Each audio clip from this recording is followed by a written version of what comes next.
පැහැදිලි ආයෝජනයකට ඉලක්කයක් මේ විදිහට හදාගමු. ඉලක්කයක් නොමැති ආයෝජනයක් කියලා කියන්නේ ගමනාන්තයක් නැති ගමනක් යනවා වගේ වැඩක්. ඔබ දන්නෙත් නෑ ඔබ කොහෙද යන්න කියලා.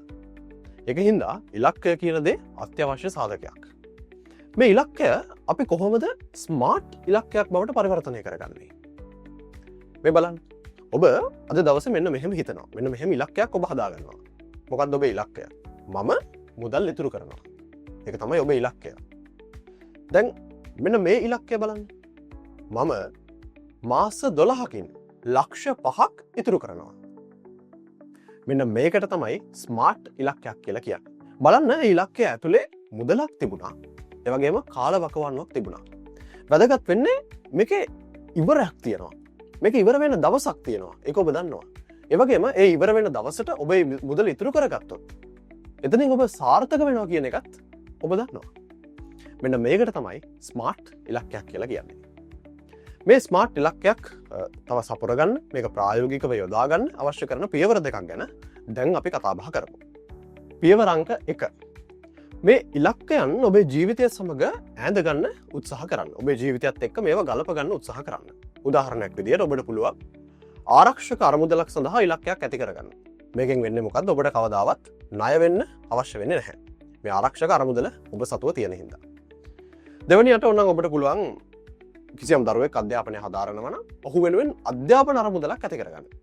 මේකත් ඔබේ ජීවිතය හා ගලප ගන්න තියෙන එක අවස්ථාවක්. ඒ වගේම ඔබ විශ්‍රාම යන්න බලාගෙන ඉන්න කෙනෙක් නම් ඔබේ විශ්‍රාමික දිවිය සඳහා ඔබට පුළුවන් අරමුදලක් ඇති කරගන්න.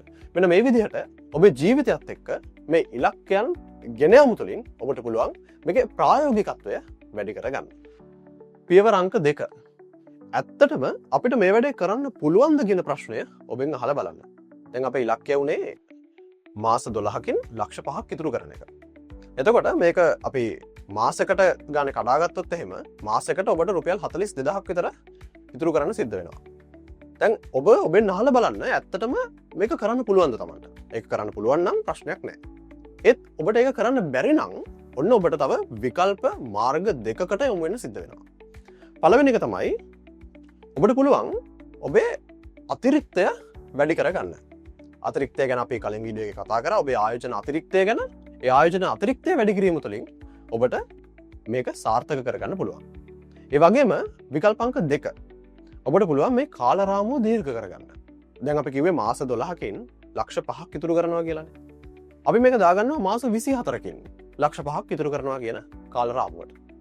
ඉතින් මෙන්න මේ විකල්ප ක්‍රම දෙක තුලින් ඔන්න ඔබට පුළුවන් වෙනවා ඔබේ ප්‍රශ්නය විසඳගන්න. මේ වීඩියෝ එකෙන් අපි කතා බහ කරා ස්මාර්ට් ඉලක්කයක් ගැන. ඒ ස්මාර්ට් ඉලක්කය කොහොමද ප්‍රායෝගිකව අපි යොදාගන්න කියන කාරණාව ගැන.